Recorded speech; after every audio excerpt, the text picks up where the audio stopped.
O, ito naman guys, meron naman tayong chismis ngayong araw. Reliable to, si Mima Alicia. Meron siyang ibabalita, B. Diba, once you are part of Congress, especially kung senador ka, kailangan kahit papano naman, since you have a lot of tasks dito sa Pilipinas, at least you have some notice or you have some at least documentation or approval from senatorial director kung aalis kayo, 'di ba? Or meron kayong mga pupuntahan ng mga bagay-bagay, especially if it's abroad. Ngayon, itong si idol nating lahat, charot, hindi ko talaga idol yung B. Si Robin Padilla, Diyos ko. Umalis pala nang wala pala tong travel form, travel confirmation. Oh, ito si Mima, oh, go. Kasuhan pa lang. Di ba? Parang past, present, now. Parang ganun yung, tama ba? Before and after. Parang ganun yung past, present, oh. Okay, basahin natin Go.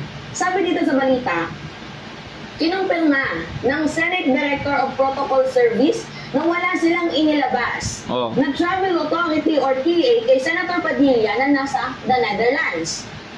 Yan mga minamahal, Hindi natin mababasa. Basahin mo na lang, Mi. Kasi ang senador nakasama ni Vice President Sara Duterte at dating presidential spokesperson Harry Roque na bumiyahe sa The Hague, the Netherlands, para bisitahin si dating Pangulong Rodrigo Duterte. Nagtaka nga lang din ako paano siya nakalabas ng bansa? Tumakas ba itong si Robin Padilla? Diba? Pera na naman ba yan ng taong bayan yung ginastos mo? Of course. Sa alis ng bansang Pilipinas. Kasi wala tayong naging balita And... Ay, nonchalant ka dyan, Mi. O, diba? Of course. Pera ng taong bayan yan.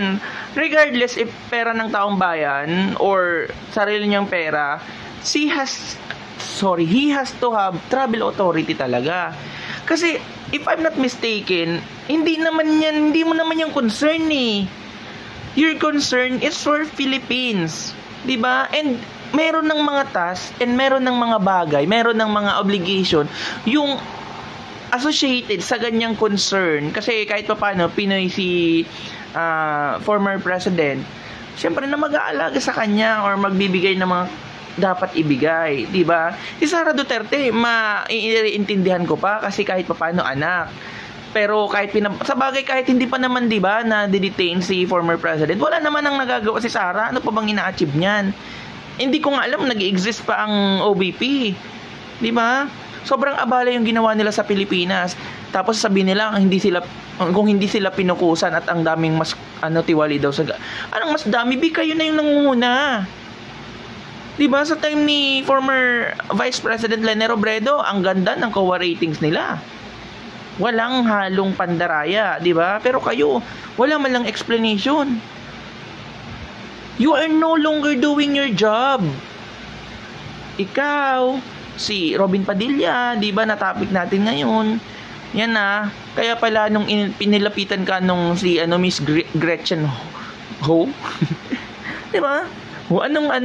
Sir, kumusta naman po? Ay, no comment. Wala pa nga kumusta nga lang. No comment agad. Ilas na ilas, B. Diba? Ayaw nyo kasi dun sa mga sa mga media na nagbibigay talaga ng raw, organic details and information. Gusto nyo filtered gaya ng SMNI. Patungkol lang sa inyo. Again, this is how kaya nga yung SMNI pala, based on my research and nakita ko din sa mga other vloggers na inalisan or blinakan yata ng social ng FB. Anyway, I don't care. Galit lang ako because affiliated kayo kay Kibuloy. Isingit ko lang basta mga DDS, diba, yung mga wino-worship nyo, si Kibuloy, Robin Padilla, Bato, si Ipe, sino pa? Siyempre si Sara. Kung Sara Geronimo, go. Tumbling talaga tayo sa base split. Diba? Pero kung Sara, dagdag nyo pa si Harry Roque, yung si Marlica, wino-worship nyo yung mga ganyan. Nakakabagot kayo pakinggan. Ay, Virginia ka dyan, girl. Ano pa, B? Pagising natin, uy, so binando na pala sa ibang bansa. True ka dyan. My God! Nakasaan sa Senate Policy Order on Foreign Travels na amyendahan noong 2016 sa ilalim na Senate President Franklin Drilon na hindi na kailangan kumuha ng PA kung personal ang biyahe. Ang tanong, personal ba ang biyahe ni Robin Padilla?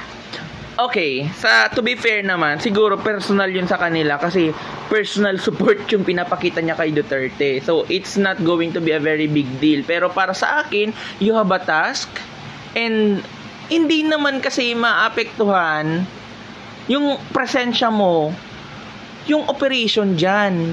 Kung at least, di ba, sa bagay session naman sila, no, nakapag-session sila. Pero, if you use your time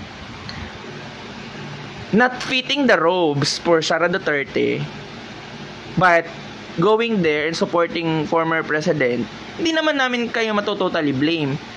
Pero guys, at least lang naman sana sa mga senador na nagpapakita agad ng intention nyo, di ba? Ng intention nyo na talagang hindi nyo i-impeach si Sara, dapat wag na kayong sumali. Kasi kaya nga kayong mag-preside as judge dyan para to promote justice. Isingit ko lang Sige, Mima. Diba? Kasi baka mamaya gumastos ang taong bayan. Exactly. Kasi kung gumastos ang taong... Sorry, Mima, ulit.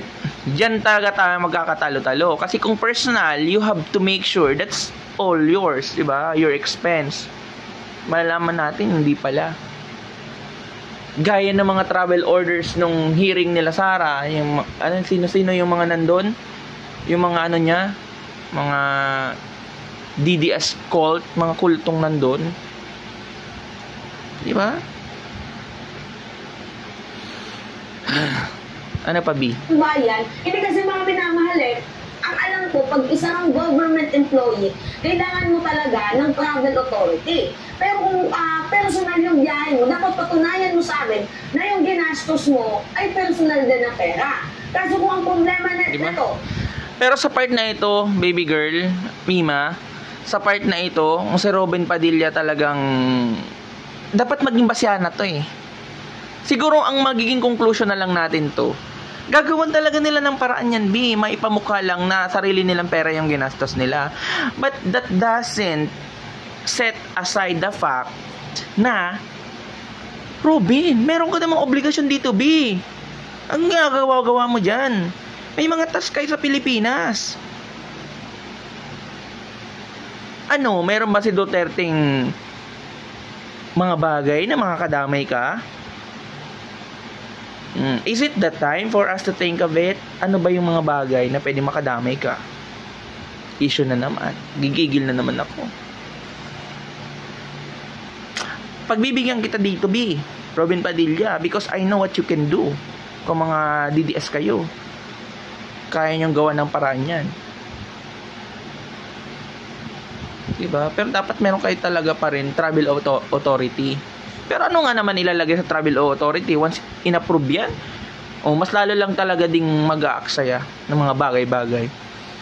Anyway, kung ang rason niya talaga, dito na lang, kung ang rason niya talaga is for personal purpose, yung pagsuporta niya na doon kay Rodrigo Duterte, well, prove it. Hindi ba? Parang kalaban lang. Ay, hindi talaga tayo DDSB. Kayo lang. Tigilan mo ako.